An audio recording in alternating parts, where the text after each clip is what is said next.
Match হেরে গিয়েছি আমার আউটে। আমি যদি ওখানে খেলাটা ফিনিশ করতাম তাহলে ম্যাচটা হারতাম না।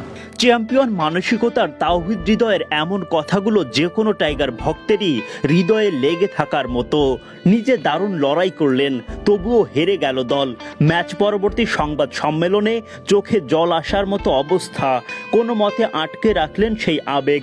কাউকে দোষারোপ নয়, দলের সর্বোচ্চ রান করা ব্যাটার হয়েও দায়টা চাপালেন নিজের ওপরই।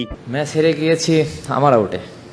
আমি যদি ওখানে খেলাটা ফিনিশ করতাম তাহলে ম্যাচটা হারতাম না। তারা তো অনেক আগেই আউট হয়ে গেছে, আমি তো লাস্ট পর্যন্ত ছিলাম ওখানে। তো আমার কাছে যেটা মনে হয়েছে যে যদি আজকের খেলাটা আমি পারতাম জিতাইতে, তো আমি আউট হয়ে গিয়েছি, পারিনি, দ্যাটস ইট। তাওহিদ হৃদয়ের এই ছবিটাই দেখুন, দলের পরাজয়ে কতটা হতাশ তিনি। মাঝারি মানের দলের চ্যাম্পিয়ন মানসিকতার খেলোয়াড়দের জন্য এই এক বড় সমস্যা। নিজেরা সেরাটা দিয়েও শেষ পর্যন্ত থাকতে হয় পরাজিত দলেই। তবুও শক্ত মানসিকতা